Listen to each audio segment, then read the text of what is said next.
Bonjour et bienvenue sur BAM.news, BAM Belgian Alternative Media. Merci de nous suivre sur notre site web BAM.news ou bien sur YouTube, tant que nous ne serons pas censurés. Aujourd'hui, nous allons parler d'un sujet qui est partout, sur toutes les lèvres, le traitement de la crise par la presse, qui a fait beaucoup de bruit depuis le documentaire de Bernard Crutzen, Ceci n'est pas un complot. Alors, avec nous aujourd'hui pour en parler, Alexandre Pénas, rédacteur en chef et cofondateur de Kéros, un journal un peu différent, on va dire. Et Johan Condates, journaliste également, cofondateur de LN24, une chaîne francophone que tout le monde connaît évidemment. Nous avons aussi nos chroniqueurs autour de la table, Yves Razir, rédacteur en chef et fondateur de Néo Santé, magazine de santé globale, Sandra Ferretti, qui est politologue, et Caroline van der Meren, que je suis ravi d'accueillir comme nouvelle chroniqueuse. Caroline van der Meren qui démonte l'information officielle sur sa page Facebook depuis le début de la crise. Bonjour. Bonjour. Voilà, on va commencer tout de suite. Moi, j'aurais aimé savoir avoir votre position à chacun, respectivement, de la manière dont vous concevez le traitement de cette crise. Alexandre. La question d'elle-même est déjà intéressante. Ça voudrait dire que quand il y a une crise, qu'on appelle pandémie actuellement, on pourrait la traiter de différentes manières. Moi, je pense qu'il faut tout simplement un travail de journalisme, c'est essayer de chercher la vérité. Et donc, qu'est-ce qu'il y a derrière ce qu'on nous présente comme une pandémie? C'est ce qu'on essaie de faire depuis un an, et on se rend compte, ce qui est intéressant dans cette crise, c'est que l'omerta et l'impossibilité d'avoir un réel débat démocratique national est totalement impossible. Vous parlez tout à l'heure de censure, on est tous censurés. On sort des vidéos comme de Brouwer qui étudie les chiffres depuis un an, il nous la censure après un jour. Christophe de Brouwer. Christophe de Brouwer, oui. Ancien président de l'école de santé publique de l'ULB, d'autres médecins qui ont d'autres sons de cloche. Donc on a vraiment l'impression, et c'est ça qui est intéressant dans cette crise, qui pour moi est plus une crise de l'information, qu'on veut nous présenter une réalité qui n'est pas fidèle à une certaine forme objective, à une certaine vérité. Donc voilà, on essaye tout simplement de faire un travail de recherche de cette vérité. Comme disait Orwell aussi, la première victime du totalitarisme, c'est la vérité. Et c'est la possibilité d'avoir accès à la connaissance et à une forme de pensée libre. Donc voilà, on essaye tout simplement de faire ça. Je crois qu'il n'y a pas beaucoup plus de choses à dire. Okay. Et en toute indépendance. D'accord, mais bon, ça c'est déjà un petit peu différent des autres. Johan, sur LN24. C'est un travail journalistique classique, comme l'a dit Alexandre. Je pense que sur ce point-là, en tout cas, on peut se rencontrer. Un travail où on se pose des questions et on essaye d'y apporter les réponses les plus honnêtes possibles. Maintenant, c'est vrai que cette pandémie rend les choses complexes dans la mesure où ça mêle toute une série de facteurs sur lesquels on n'a pas nécessairement une prise directe. Des questions auxquelles on n'a pas nécessairement toujours une réponse simple. C'est une crise qui parle d'une maladie. Il n'y a pas un consensus scientifique sur la question, et donc les vérités sont un peu multiples. Il faut essayer de trouver le fil dans tout ce qui est dit. Et c'est notre travail de journaliste de peu à peu poser des questions et essayer d'apporter les réponses. Mais c'est complexe parce qu'il n'y a pas une vérité scientifique en la matière pour l'heure. Donc c'est pas 1 + 1 = 2, c'est beaucoup plus complexe, on s'en rend compte tous les jours. Il y a tous les jours des nouveaux médicaments, des vaccins, des nouvelles avancées scientifiques, des choses qui sont révélées.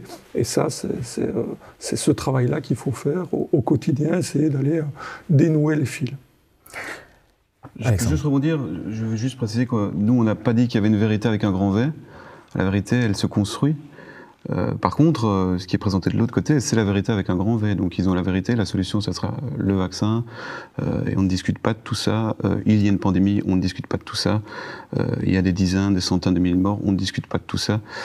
Alors je voulais juste dire, je suis tombé aujourd'hui sur un membre du Congrès qui s'appelle Thomas Massie et qui vient d'affirmer que les personnes... Membre du Congrès américain ? Ouais, qui vient d'affirmer que les personnes qui vérifient les informations sur les vaccins sont financées en partie par une organisation qui détient plus de 1,8 milliard $, d'actions dans une entreprise de vaccins.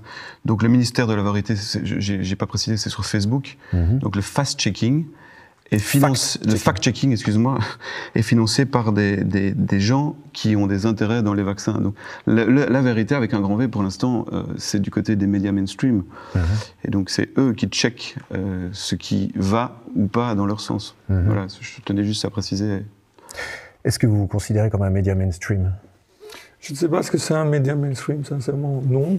D'abord, définissez-moi ce que c'est un média mainstream. Nous, on est un média, on fait un travail de journalisme du mieux qu'on peut. On fait certainement des erreurs, on fait certainement des fautes. Quand on le fait, quand on le constate, on les répare. En tout cas, on dit qu'on s'est trompé. On n'est pas à l'abri des erreurs, mais on essaye de faire notre travail honnêtement. Moi, dans ma carrière de journaliste, c'est ce que j'ai toujours essayé de faire. Je me suis parfois trompé. À ce moment-là, on fait un correctif, on le dit, enfin un rectificatif. Voilà. Qu'est-ce que c'est un média mainstream ? Je ne sais pas très bien. Mais par rapport à la RTBF, au traitement de la crise par la RTBF ou RTL, comment se positionne LN24 ? Moi, je ne me positionne pas par rapport aux autres médias. Nous, on fait notre travail, on se pose des questions, on a une ligne éditoriale qui consiste à justement être honnête, à essayer de faire un travail approfondi, à ne pas avoir de tabou, à ne pas s'interdire des choses, à ne pas s'interdire des questions. Ce que font les autres, je le regarde, mais je veux dire, je n'ai pas jugé qui suis-je pour juger le travail des autres. Alexandre, vous venez de mettre le doigt sur des conflits d'intérêts, par exemple. Là, effectivement, vous êtes connu pour poser des questions. Le reste de la presse, vous avez ce qu'on appelle la presse mainstream. Vous a traité de journaliste complotiste quand vous avez posé la question des conflits d'intérêts des membres enfin des conseillers, des experts du gouvernement. C'est un bon filon, journalistiquement parlant ? Venant d'eux, c'est pas une mauvaise chose. En fait, il faut quand même dire, appeler un chat. Les médias principaux, comme ils les appellent, donc les médias mainstream, je vais peut-être les définir après, mais sont des officines de propagande du gouvernement et des multinationales en général. Donc, évidemment, quand on met le doigt sur leurs intérêts, sur les intérêts privés qu'ils ont et la ligne éditoriale qu'ils suivent, ça les dérange fortement.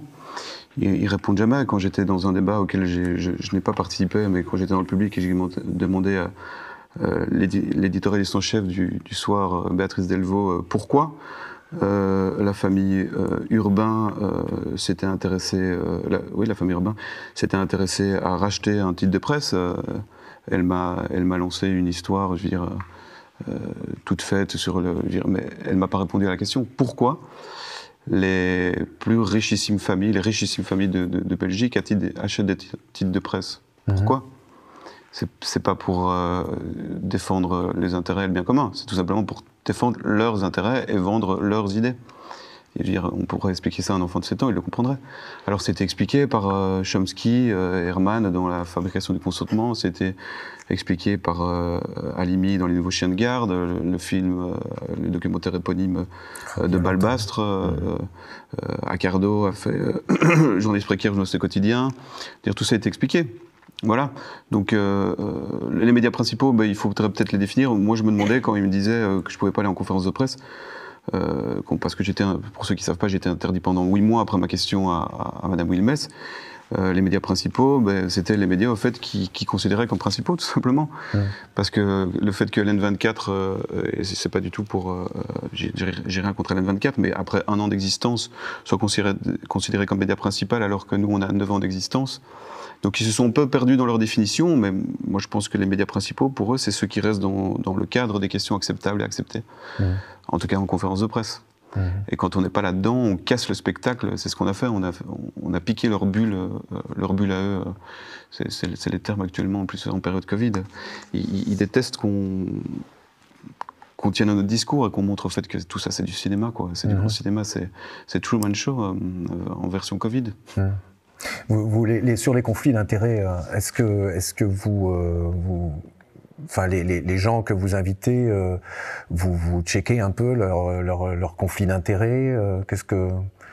Comment vous faites avec des gens qui peuvent avoir des conflits d'intérêts? Qu'est-ce que vous appelez des conflits d'intérêts? On check évidemment les invités le plus possible. On ne fait pas non plus... je veux dire, on peut regarder leur curriculum et on essaye de voir s'ils sont légitimes dans leur discours. Maintenant, encore une fois, on ne remonte pas sur 50 ans. Il est tout à fait possible qu'on ait à l'occasion invité des gens qui n'étaient peut-être pas ceux qu'on croyait qu'ils étaient. Mais à ce moment-là, on ne les réinvite plus.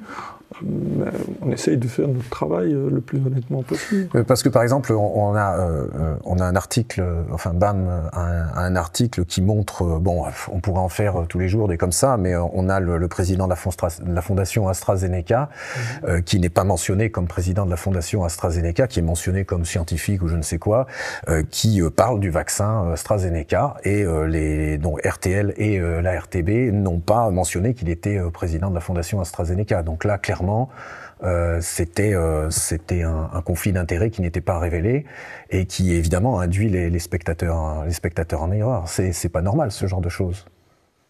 A priori, non. Ce serait mieux que ce soit mentionné, en effet. Je tiens à mentionner que Hélène 24 l'a mentionné. Je ne connais pas le cas d'espèce. J'ai regardé sur vos ondes une émission où il apparaissait et vous avez mentionné très clairement qu'il était effectivement le président de la fondation AstraZeneca, même si elle n'a a priori rien à voir, et c'est ce que certaines personnes nous ont dit, avec l'entreprise. Mais bon, il ne faut quand même pas se leurrer, il y a quand même des accointances entre la fondation et l'entreprise. Mais donc, votre chaîne l'a bien mentionné, mais d'autres médias mainstream ne l'ont pas fait, et donc ça peut poser problème, surtout quand ces personnes sont là pour défendre une thèse qui est la leur, qui est la vaccination, etc. Donc voilà. Johan, qu'est-ce que vous pensez du traitement de la crise par la presse? Enfin, là, on a un peu plus d'un an de recul.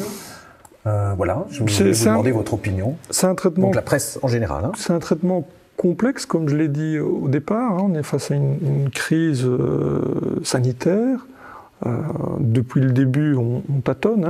Il y a des choses qui ont été dites au début qui se sont révélées fausses par la suite, mais est-ce qu'on le savait au départ? Ça, c'est des allégations que certains ont, que je n'ai pas. Moi, j'essaye de... Est-ce que vous étiez à la réunion des journalistes qui a décrété à l'unanimité qu'ils avaient super bien fait leur travail Alors, et qu'ils n'avaient rien à Yves veut parler de l'AJP. Non, moi, qui a fait une motion en disant ceci est bien une motion et qui s'est félicité. Je ne décréterai jamais que j'ai super bien fait oui, mais sur le reste de la travail. Presse, écoutez, ça c'est une position de l'AJP, visiblement. Voilà.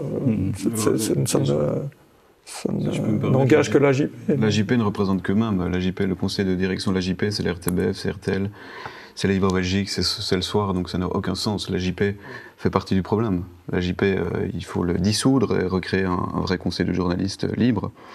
Martine Simonis devait être aujourd'hui, disons-le, devait être là aujourd'hui. Hein, on l'avait invitée, elle a décliné. On a invité beaucoup de journalistes. Évidemment qu'elle a décliné. Vous êtes venus tous les deux. Évidemment qu'elle a décliné. Oui. J'ai fait un appel après la censure, donc vous imaginez quand même, hein, on s'en fout de ma petite personne, c'est pas moi ou même le journal.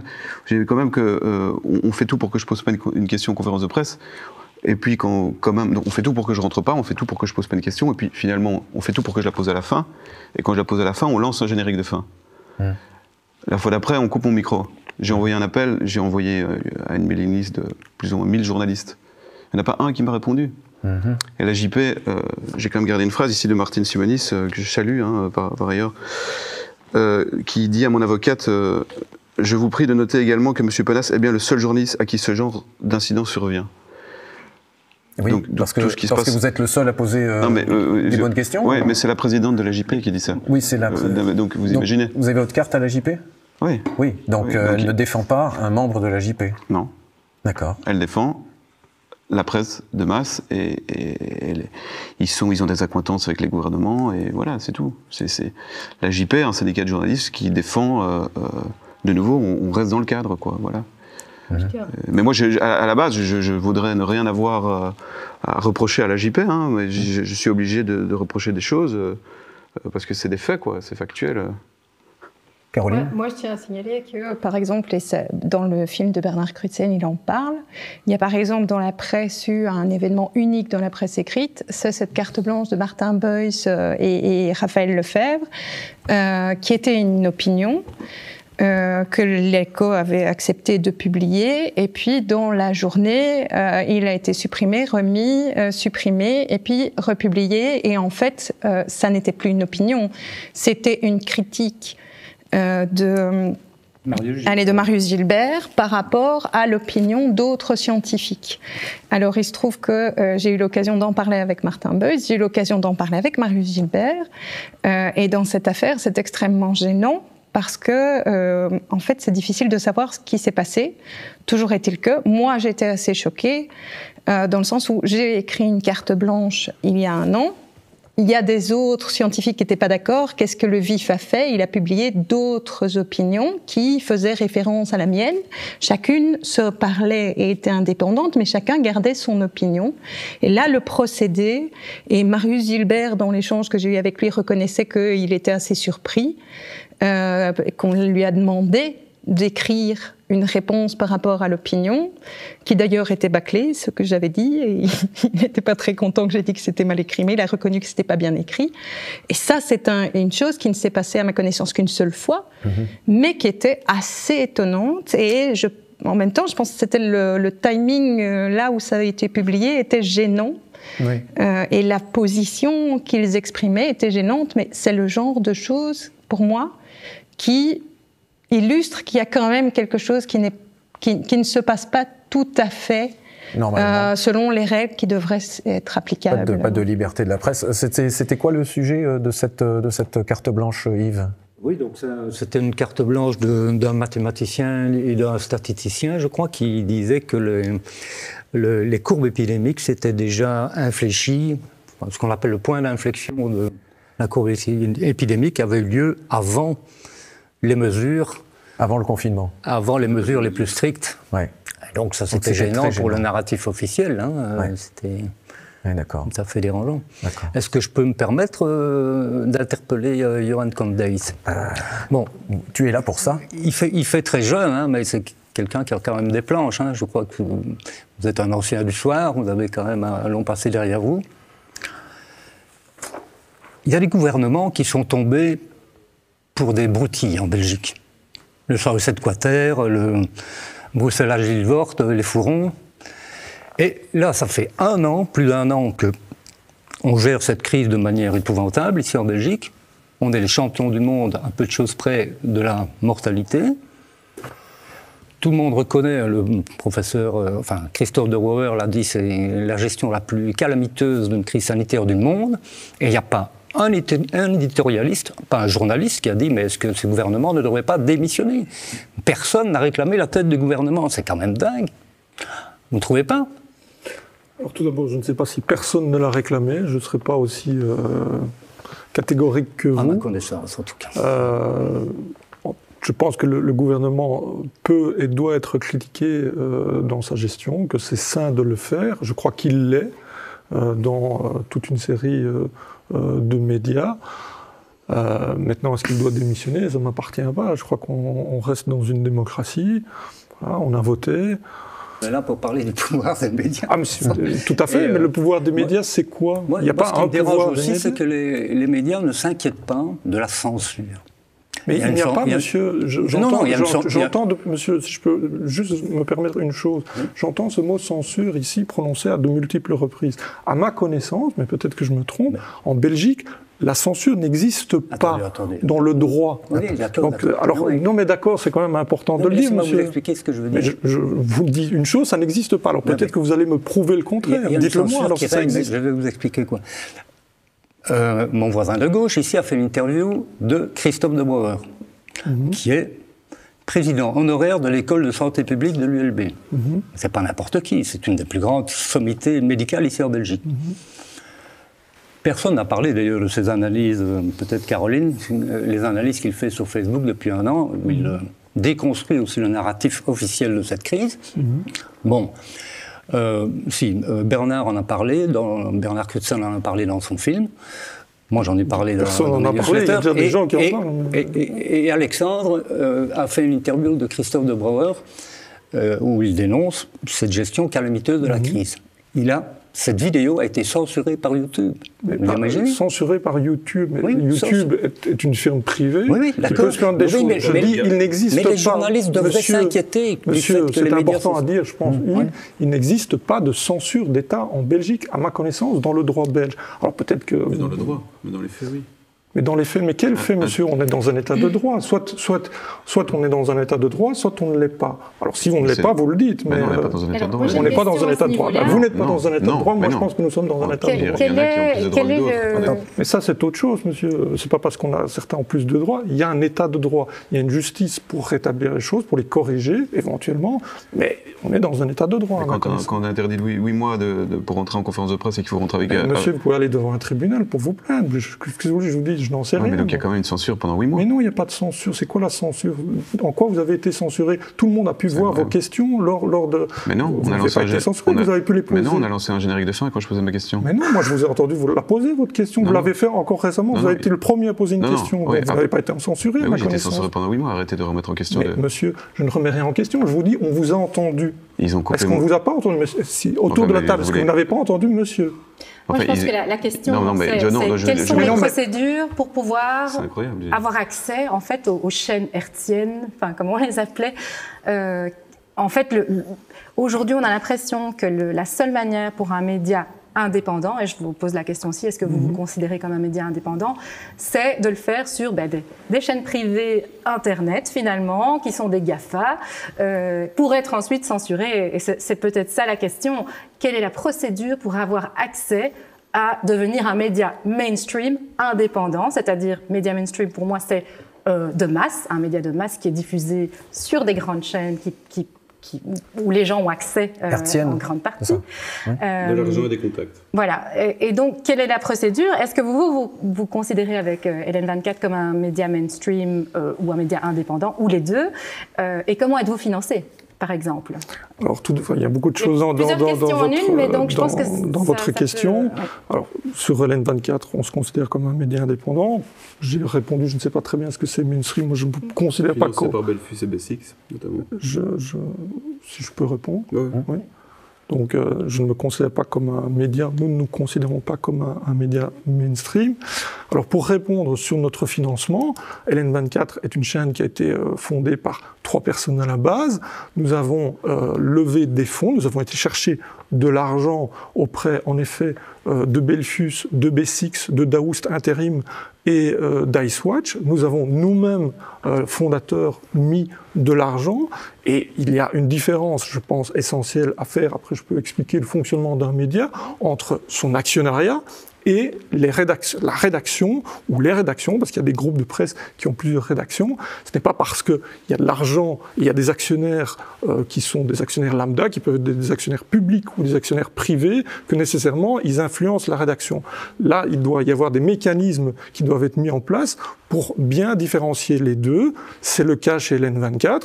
Il y a des tampons qui font que ce n'est pas parce qu'un actionnaire voit ses intérêts non défendu par l'information qu'il peut intervenir. Et il y a eu de nombreux cas où des informations qui étaient divulguées, diffusées par un média, étaient au détriment de ses actionnaires. Donc ça existe, et c'est ça l'important, c'est ce qui fait, je pense, qu'un média va s'installer dans la longévité, c'est cette indépendance. Si, c'est des garde-fous, c'est ça. C'est ces garde-fous. Si le téléspectateur, si le lecteur, si l'auditeur constate qu'à terme, à un moment donné, il peut douter de l'indépendance de son média, il va peu à peu s'en défaire. Sinon, quel est l'intérêt ? Sinon, il faut qu'il y ait une légitimité, Je dis toujours, notre principal actif, c'est la crédibilité. Si on perd la crédibilité, à terme, un média meurt. Pour l'instant, la RTB n'a pas perdu sa crédibilité. La RTB, je dis pas que la RTB a perdu sa crédibilité, je dirais que la RTB est un cas particulier, puisque c'est un média d'État, et donc il est financé par l'État, Donc ces actionnaires privés, il est financé par nos impôts. Je ne vais pas dire quoi qu'il fasse, il subsistera, parce que ça voudrait dire que je ne considère pas ce qu'ils font, ce n'est pas du tout ça. Mais je veux dire, a priori, son financement est assuré. Ce que je voulais dire, moi, c'est parce que j'ai beaucoup suivi les médias, mais les médias de Belgique et les médias de manière générale, je vais dire que ce soit américains, néerlandais, France, je vais dire Angleterre. Et il y a quand même quelque chose qui est notable, c'est en Belgique. Oui. Et je ne suis pas sûre que ce soit de la censure, je pense qu'il y a une culture politique et une culture médiatique qui pour moi est très old-fashioned. Hein. J'ai déjà dit que je trouvais qu'on avait l'impression d'être dans les années 70. Vieux jeu. Très vieux jeu. Et qui a ce côté très autoritariste qu'on retrouve avec il faut suivre la ligne directrice. Et effectivement, on a des journalistes et des lignes directrices, je pense, qui s'alignent à ça. J'ai eu l'occasion d'avoir des débats avec certains journalistes j'aimais bien la question de la recherche de la vérité, mais qui en sont arrivés à me dire on ne peut pas dire la vérité parce que sinon les gens risquent de pas suivre les règles. Où je lui dis ah oui, donc je pense qu'il y a une question aussi de transparence et de culture politique et de la démocratie qui est pas la même. Et du coup, ça rend les choses encore plus compliquées, je pense, pour comprendre cette gestion, que ce soit politique, médiatique, et la difficulté à gérer la population parce que ça fait des choses qui s'entrecroisent et où à un moment donné, pour moi, le plus grand abandonné de cette crise, c'est l'éthique. L'éthique, je vois un peu ce que vous voulez dire, mais c'est un système. Je veux dire, la crise du Covid ne fait que révéler ça. Monsieur Condé, il ne va pas dire maintenant, comme les gens qui fréquentent le repas le dîner du siècle en France à Paris et qui se rencontrent entre milieu politique, milieu financier et milieu journalistique dans le film de Pierre, et de Pierre Carl aussi. Ils vont pas aller dire évidemment, oui évidemment qu'on subit des influences de nos investisseurs. Ils vont dire le contraire. Mais évidemment, c'est du mensonge, du grand mensonge. De dire qu'il n'y a pas de censure, c'est énorme, quoi. Je veux dire, moi, la censure, je la prends dans la gueule depuis 1 an, et elle ne révèle qu'un monde où, en fait, on ne veut pas entendre d'autres sons de cloche. Et c'est ça qui se passe. Et c'est pour ça que je persiste, parce que je veux que les gens le voient. En retournant en conférence de presse, je veux qu'ils voient qu'on ne peut pas entendre autre chose. Et ce qui les a arrangés le 15 avril, quand j'ai posé ma question à Sophie Wilmès, c'est que les questions des journalistes étaient retranscrites en direct, retransmises en direct devant 3 millions de personnes. Mm-hmm. Et là, ça a fait mal. Et là, ils se sont dit, oups, ça ne peut plus jamais se passer. Mm-hmm. Et donc maintenant, les questions, on les entend plus. Et si on les entend, je sais pas, il y a eu un bug la dernière fois, donc c'est passé sur la RTBF. Tout d'un coup, on m'envoie, les règles aujourd'hui changent. Mm-hmm. Vous posez vos questions après les médias principaux. Pourquoi ? Et une seule question. Donc moi, je suis dans la conférence de presse à regarder, ça va ? Tout le monde a posé ses questions, je la pose quand ? Papa, je peux lever, tu vois, j'ai mon bonnet d'âne, donc stop de venir dire qu'il n'y a pas de censure, quoi. Ça, c'est énorme, quoi. J'ai juste dit que nous sommes dans un état de droit où il n'y a pas de censure dans le droit belge. On n'est pas en Arabie Saoudite, mais on est dans un totalitarisme en marche, évident. Je peux raconter une anecdote. Oui. Le 15 mars 2020, je suis contacté par Christophe de Borsu, présentateur d'une émission sur RTL TVI, qui me dit « Tiens, c'est intéressant ce que tu écris sur Facebook ». On était amené sur Facebook, je crois qu'on l'est toujours. Et il me dit « Tiens, est-ce que tu veux venir en parler sur mon plateau ?» Je dis « Oui, moi, il n'y a pas de souci, volontiers ». Donc ça, c'était le mercredi. Et puis le jeudi soir, il m'envoie le programme de l'émission. Je m'aperçois que c'est un mini-débat de 21 minutes avec 7 intervenants. 7 intervenants en 21 minutes. 7 intervenants, oui, dont Maggie Le Bloch, Emmanuel André, Mario Gilbert, enfin 6 personnes avec qui j'allais être en désaccord très probablement. Et donc je signale à Christophe, écoute, moi je veux bien venir, mais tu vas devoir m'arracher le micro, parce que si je veux critiquer ce que j'ai en face de moi, il me faudra un temps de parole équilibré. Il me répond, ah mais t'as raison, ne viens pas, parce que tu n'auras pas le temps de développer ton point de vue. Je dis, je n'ai pas dit ça. Si, tu as raison, ne viens pas. Ça ne vaut pas la peine parce que tu n'auras pas l'occasion de développer ton point de vue. Mais c'est pas grave, je te réinviterai. On entre en confinement, donc on a 2 mois devant nous et on pourra en reparler. J'attends toujours son invitation. Il y a plusieurs façons de censurer, vous savez. Alexandre, à une conférence de presse, a demandé au Premier ministre si vous avez connaissance de l'étude du professeur John Ioannidis, qui est considéré par ses pairs comme le plus grand épidémiologiste du monde, avec à peu près 500 publications. Il a sorti une étude à l'université de Stanford, démontant l'utilité du confinement et en prouvant par un plus B, à mon sens, qu'il n'avait absolument aucune utilité, aucune influence sur l'évolution des courbes épidémiques. Alexandre pose la question au Premier ministre, est-ce que vous avez connaissance de cette étude? Non, pas du tout, je ne l'ai pas vue dans la liste des études dont on m'a fait le résumé. Alors, soit le Premier ministre ment, soit ses conseillers ne lui fournissent pas des études comme celle-là. C'est inouï, c'est inouï. Écoutez, je peux que le déplorer, moi je ne suis pas l'avocat du gouvernement, donc non. voilà. Non, mais je dis, est-ce que vous réalisez à quel point, soit notre Premier ministre est désinformé, soit il nous ment, de deux choses l'une. Parce que c'est quand même une étude dont toute la presse aurait dû faire sa manchette, je suis désolé.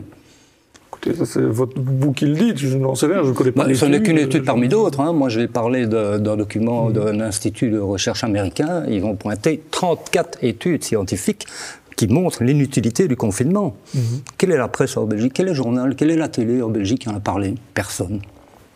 En tout cas, nous posons régulièrement des questions sur l'utilité des mesures et nous essayons d'avoir le plus large panel d'idées sur la question.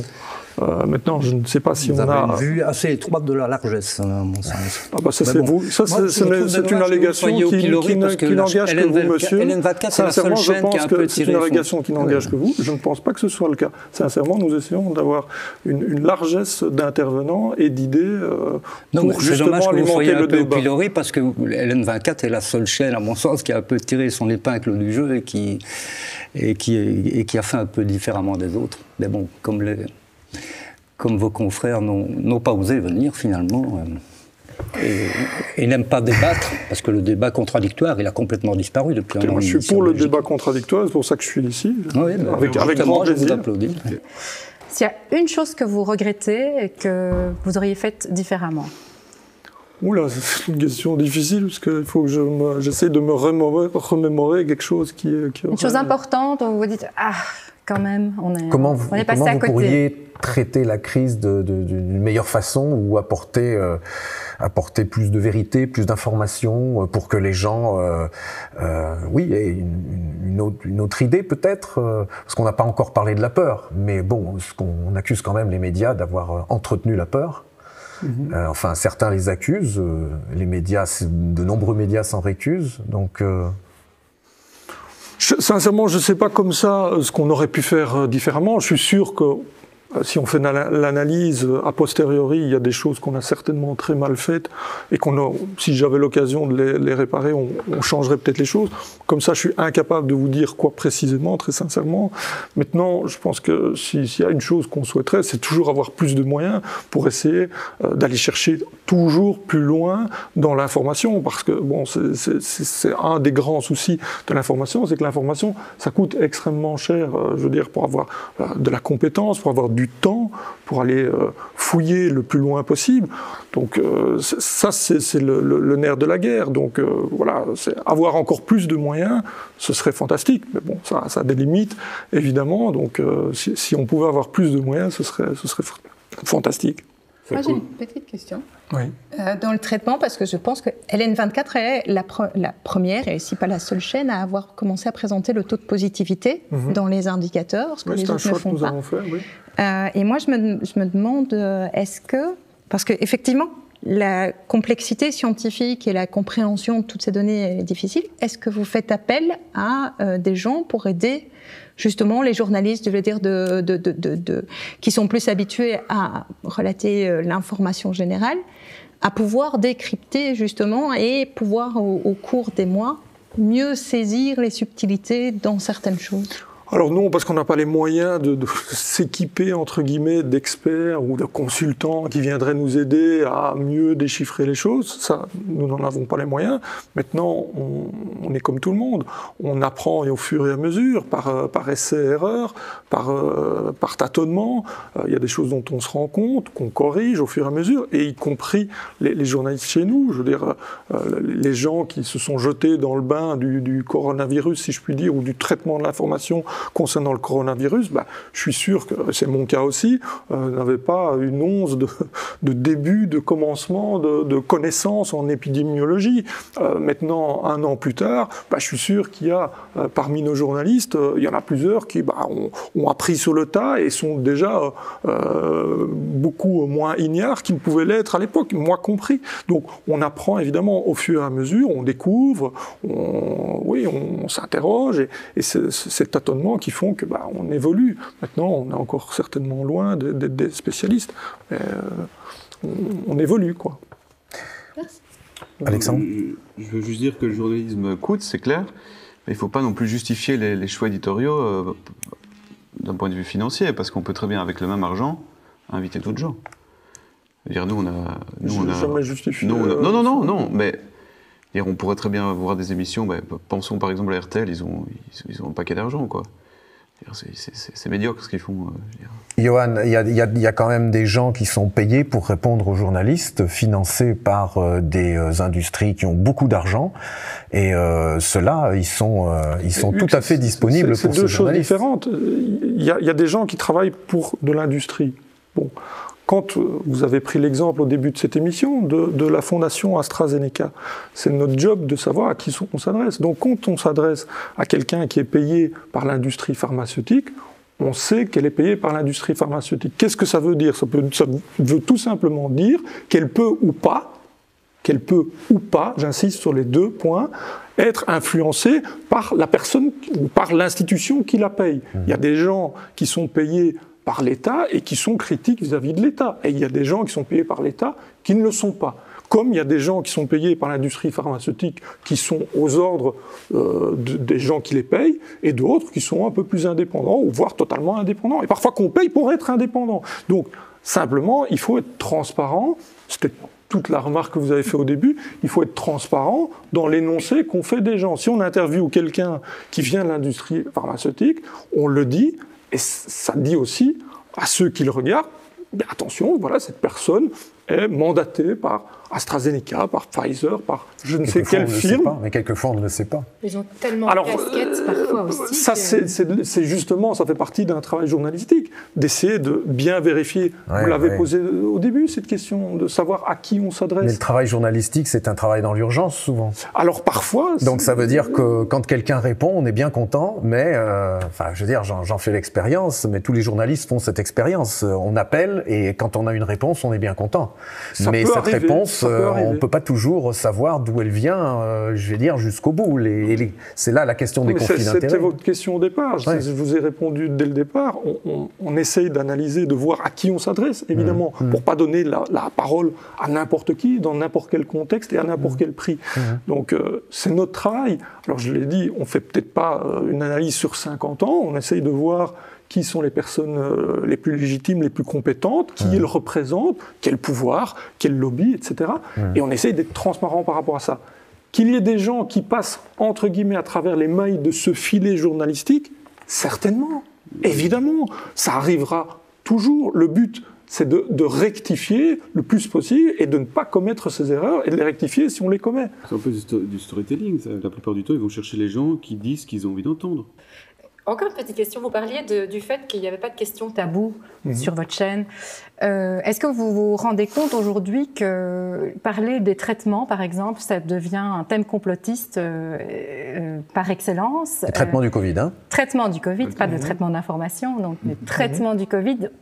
Quand on en parle, on est censuré, pas par les médias, puisqu'on n'y est pas directement, mais sur Internet. Est-ce que vous vous rendez compte que c'est devenu un sujet complètement tabou, complètement complotiste? Est-ce que vous en parlez sur votre chaîne? Encore une fois, oui, c'est LN24 est la seule chaîne qui ait parlé des traitements naturels, à ma connaissance. Ils ont invité le docteur Hertog, mais les autres médias, à ma connaissance... Très sincèrement, quand je dis qu'on n'a pas de questions taboues, je suis sincère, honnête, transparent, nous n'en avons pas. Donc voilà, on La vaccination?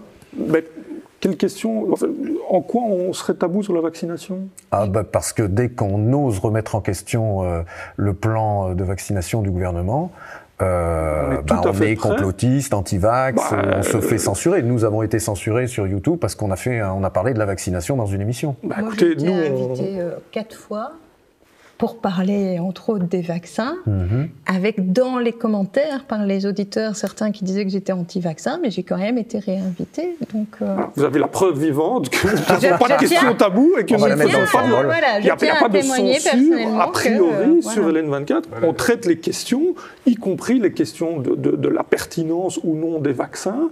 S'il y a des arguments qui démontrent que les vaccins ne sont pas pertinents, on va les divulguer aussi. Il n'y a pas de raison qu'on ne le fasse pas. Vous avez conditionné la sortie chez LN24 de Ceci n'est pas un complot à des coupures dans le documentaire. Vous avez tout à fait raison. Et si Bernard Crutzen était autour de la table, on pourra en parler ouvertement avec lui. Il est exact. Bernard Crutzen, que je connais très bien, donc qui est le réalisateur du documentaire Ceci n'est pas un complot, m'a demandé de regarder le documentaire avant. Je lui ai dit, c'est dommage qu'il ne soit pas là, parce que je pense qu'il corroborerait, et je suis prêt à revenir avec lui pour voir si on a le même discours. Je lui ai dit, écoute Bernard, voilà, je trouve que c'est un documentaire intéressant. C'est un point de vue que tu donnes, un point de vue, mais le travail journalistique que tu livres là, si tu as des prétentions journalistiques, il y a des zones où je pense qu'il y a des erreurs ou des fautes journalistiques qui sont commises. Des zones, oui, des zones. Mais c'est pas pour ça que tout le film représente un point de vue, il y a des faits quand même. Je ne suis pas occupé à dire ça, mais je suis occupé à dire que exactement ce que je viens de dire, c'est-à-dire, j'ai dit à Bernard, voilà, je pense qu'à tel endroit, on n'est pas dans du journalisme, on est dans ton point de vue. Tu avances quelque chose, est-ce que tu le démontres avec des preuves, des faits, etc. J'en ai fait part à Bernard, je lui ai dit, écoute, pour que nous le passions sur LN24, et j'ai encore hésité, parce qu'on aurait pu le présenter finalement comme le point de vue de Bernard Crutzen, mais s'il avait... Si, on aurait pu. Ouais, on aurait pu le diffuser. D'ailleurs, on y a songé à un moment donné à le diffuser comme un point de vue, voilà. Et puis qu'il y ait un débat derrière qui remette en cause certaines choses qui étaient énoncées dans le documentaire. Mais il est tout à fait exact qu'à Bernard, j'ai dit, écoute, Bernard, voilà, je pense que tel point, il y a des erreurs qui sont factuelles. Ça ne veut pas dire que tout était acheté. Il y avait plein de bonnes choses dans ce documentaire et certainement des faits totalement avérés. Il y avait d'autres choses qui laissaient, à mon sens, à désirer du point de vue journalistique. Voilà. Et donc il est passé. Non, il n'est pas passé sur LN24. De la censure alors ça. Non, c'est pas de la censure parce qu'après il y a aussi des questions financières. Et on n'a pas trouvé d'accord non plus sur ces questions-là. Mais il n'y avait absolument aucune volonté de censure. D'ailleurs, le documentaire n'a pas été censuré. Il a été diffusé largement. Il y a 2 millions de personnes. Alors la censure est formidable parce qu'il y a 2 millions de personnes qui l'ont vu. C'est dingue. Mais pas plus. En Belgique, la censure permet à 2 millions de personnes de voir des choses. Il a été censuré par YouTube aussi. Mais allez, soyons un peu de bon compte. Comment vous pouvez parler de censure alors qu'il y a des millions de gens qui le voient ? Après 600 000 vues, il a été censuré sur Vimeo. Mais c'est pas vrai. Il a été censuré après. Ils ont dû changer de plateforme. Ah bah ok, mais ça c'est la liberté des plateformes. Moi j'y peux rien. Non mais il n'y a pas de la censure, c'est une censure d'État. Après, qui est un prestataire privé qui dise j'arrête de le diffuser, ça ne regarde que le prestataire. Mais je veux dire, il n'y a pas eu un pouvoir d'État qui a instauré une censure et qui a dit on ne peut pas divulguer cela. Bien sûr que si. Les GAFAM sont en lien avec la Commission européenne, ils organisent la censure ensemble. Monsieur, c'est faux ce que vous dites. Si. On ne le passe et ils organisent ça avec la presse mainstream. Comment vous pouvez dire que ce documentaire a été censuré alors qu'il a été vu par des millions de personnes? Je dis pas ça. C'est ce que vous venez de dire. La censure est organisée. Comment on peut censurer quelque chose qui est vu par des millions de gens? Les spectateurs jugeront, mais oui. Les téléspectateurs jugeront exactement. Non, mais c'est même pas ça. Vimeo l'a censuré après 600 000 vues, je crois. Quelque chose comme ça. Non, quand on parle de la censure organisée par l'État, c'est la Commission européenne, Kairos a fait un article là-dessus, la Commission européenne qui, en juin 2020, a sorti une communication sur les sources d'autorité, c'est-à-dire... les menaces hybrides, comme ils les appellent aussi. Alors, ça faisait partie d'une communication sur les menaces hybrides, et en décembre, le Conseil de l'Union européenne, ou le Conseil européen, je sais plus lequel, a décidé, a endossé cela, et ça revient à dire, la Commission dit clairement, on ne peut passer sur Internet, en tout cas, que les informations émanant de sources d'autorité. Et sources d'autorité, ce sont les gouvernements, et puis la presse mainstream, donc les médias traditionnels, ce qu'ils appellent, et puis les agences gouvernementales du type OMS. Alors, cher Hugues, je ne connais pas le détail de cela, mais moi, il me semble... C'est organisé, ça. Il me semble quand même que ce qu'a décidé la Commission avec l'assentiment du Conseil, c'est de lutter contre les fake news. Alors, on peut... Pardon, oui, mais les fake news, qu'est-ce qui est fake news? Alors, oui, mais c'est eux qui décident. Là, on est d'accord. Oui, mais c'est eux qui décident les fake news. Il y a un moment où c'est un excellent débat. Je ne sais pas si on doit l'ouvrir maintenant parce qu'on est parti pour 2 heures. Oui. Mais qu'est-ce qu'une fake news? En effet, et qui est en droit de dire qu'une news est fake? La Commission européenne ne travaille pas pour le bien commun, hein, ça c'est sûr. Il faudra me le prouver sinon. Quand on sait que tous ceux qui ont été présidents... Peut-être que vous devriez à un moment prouver ce que vous dites, monsieur. Parce que vous assénez beaucoup de choses, mais vous ne prouvez rien de ce que vous dites. Vous mettez toujours la charge de la preuve sur l'autre. Celle qui est l'Agence européenne des médicaments... Il me semble que dans notre travail de journaliste, il nous importe d'apporter la charge de la preuve. Vous tournez toujours les choses différemment. Et c'est très dangereux. Où sont partis tous les derniers... Permettez-moi de vous le dire. Où sont partis tous les derniers présidents des commissions? Ils sont tous partis chez Goldman Sachs, la plupart. Non, ils venaient de chez Goldman Sachs. Ils venaient, ils partaient, Revolving Doors, je veux dire, soit... Et alors non, c'est rien.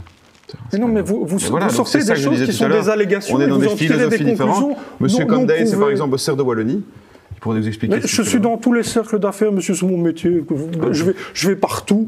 Je vais partout où on m'invite. La preuve, je suis invité ici, je viens ici. On est un cercle d'affaires. Vous êtes acheté? Non, je ne pense pas. Je viens ici parce qu'on m'invite. Je vais au cercle de Wallonie parce qu'on m'a invité. Il m'arrive d'aller dans d'autres cercles où on m'invite. Non, vous êtes au conseil. Vous avez mais on m'a invité à y être. Je ne suis pas payé pour ça. Non, mais ça, j'ai pas dit. Mais bon, oui, mais vous alléguez des choses avec des sous-entendus qui sont totalement faux. Vous pensez que le fait que De Croo a des liens avec le Schwab et le Forum économique mondial, je n'en sais rien, monsieur. Non, il en a. Vous alléguez. Non. La charge de la preuve, vous la mettez toujours chez les autres. Prouvez ce que vous dites. Vous ne prouvez pas ce que vous dites. Vous ne prouvez rien de ce que vous dites. Il était Young Global Leader en 2015. Et alors, qu'est-ce que ça implique? Il a encore. Qu'est-ce que ça implique, monsieur? Qu'est-ce que ça implique? Je vous entends, je vous écoute. Qu'est-ce que ça implique? Réfléchissez, mais je réfléchis. Je vous demande, qu'est-ce que ça implique? Parce que vous dites, réfléchissez, mais réfléchissez-vous. Dites-nous ce que ça implique. Il a des accointances avec la pensée. Mais est-ce que vous avez les preuves de ce que vous avancez? Parce que c'est facile de dire ça. Moi, mon travail de journaliste, c'est de vérifier les choses. Alors, s'il y a des accointances, je pense qu'il faut les dénoncer. Mais pour ça, il faut en apporter les preuves. Alors, je n'en sais rien s'il y a des accointances. Mais moi, mon travail, c'est d'apporter les preuves. Vous, c'est de lancer des accusations sans apporter les preuves. Johan, c'est quand même pas une allégation de dire que les GAFAM censurent, ou en tout cas suppriment, ne diffusent pas ce qu'ils éliminent de leur plateforme, en payant des journalistes fact-checkers et sur demande d'instances gouvernementales. Commission européenne, les gouvernements, qui demandent aux plateformes de censurer et les plateformes demandent à des journalistes mainstream de pratiquer la censure, de décider qui dit des fake news ou non. C'est un système extrêmement pervers, vous ne trouvez pas? Je ne comprends pas ce que vous dites. Le système, je ne le connais pas, ce système. La Commission a demandé explicitement, en tout cas, la Commission a demandé explicitement dans sa communication aux plateformes de faire le boulot de la censure des fake news, ce qu'ils appellent les fake news. Alors, on peut le regretter, très sincèrement. On peut faire un débat sur les fake news, mais voilà. Et j'aurais voulu écouter les chroniques très courtes de mes chroniqueurs. Est-ce que, donc, moi, je voulais rebondir sur Johan qui avait parlé du consensus scientifique. Oui, moi je vais être très très court parce que je me suis déjà permis d'intervenir dans le débat plus que de raison, je pense.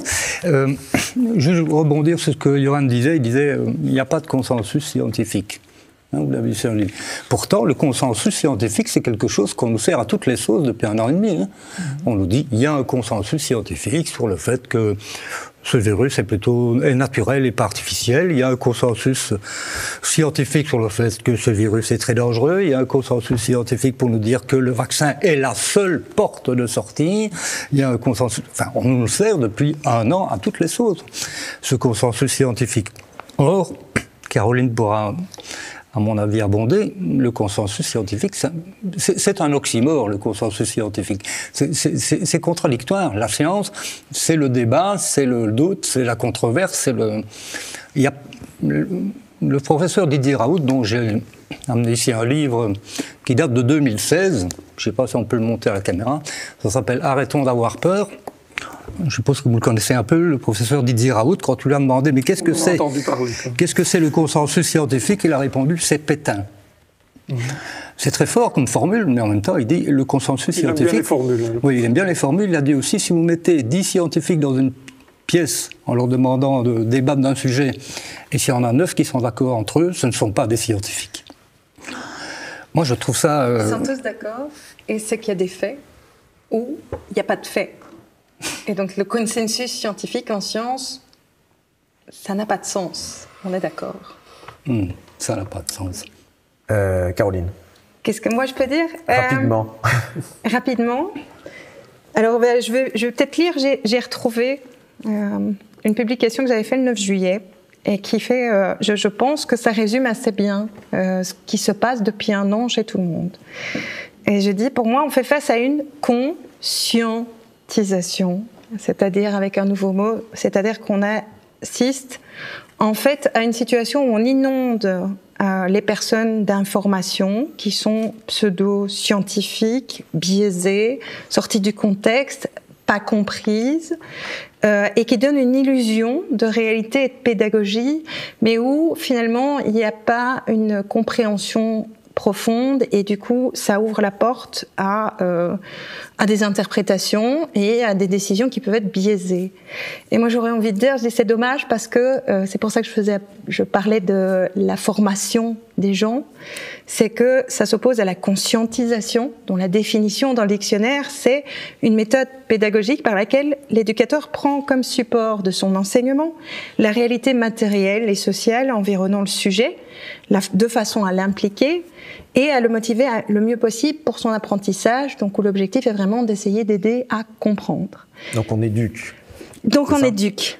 C'est que les uns se répondent aux autres. Donc je veux dire, les médias, quand ils ont parlé au début, ça a créé une émotion chez les citoyens, qui ont créé une pression chez les politiques, qui ont créé une décision, qui ont créé des choses qui sont reprises par les médias, et finalement ça fait un effet qui s'entretient et où on sort et où personne ne prend vraiment le temps de s'arrêter, de se demander est-ce que j'ai bien compris, est-ce que c'est les bonnes infos, est-ce que c'est ceci, et tout le monde est parti sur une croyance. Il y a plein de croyances et il n'y a pas beaucoup de science. Ça fait 1 an que je dis que une des plus grosses erreurs de la gestion de la crise, et que ce soit intentionnel ou pas, c'est depuis le début d'avoir basé toute la stratégie sur le fait qu'on trouve un vaccin, parce qu'il était possible qu'on n'en trouve pas, qu'il ne marche pas, que ceci, que cela, et c'est encore pas, je veux dire, il y a encore des questions, mais baser toute sa stratégie depuis le début sur un événement hypothétique qui pourrait ne jamais se passer, ça c'est quelque chose, moi, qui m'a, mais depuis le début, j'ai fait, mais qu'est-ce que c'est ça ?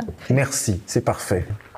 Et alors je terminerai avec cette petite phrase de Noam Chomsky qui disait que dans un État totalitaire, peu importe ce que les individus pensent, puisque le gouvernement peut le contrôler par la force en utilisant des matraques, mais lorsqu'il n'est pas possible de contrôler les individus par la force, vous devez contrôler ce que les individus pensent, et le moyen typique pour le faire est par la propagande. Voilà. Eh bien, ce sera le mot de la fin de ce débat très intéressant. Nous avons été un petit peu longs, désolé. Merci d'être restés. Merci Alexandre Pénas, merci Johan Condaitz d'avoir fait le déplacement. Merci à nos chroniqueuses et à notre chroniqueur. Merci de nous avoir suivis sur bam.news, que vous pouvez nous retrouver sous l'onglet Web TV, sur YouTube tant que nous ne sommes pas censurés. Et voilà, je voulais remercier la réalisation avec Manuel Pout à la tête de notre équipe de réalisation. Et n'oubliez pas de cliquer sur Faites un don. Je fais un don sur notre site. Il y a un bouton spécial sur notre page d'accueil. Merci beaucoup et à la prochaine fois. Merci.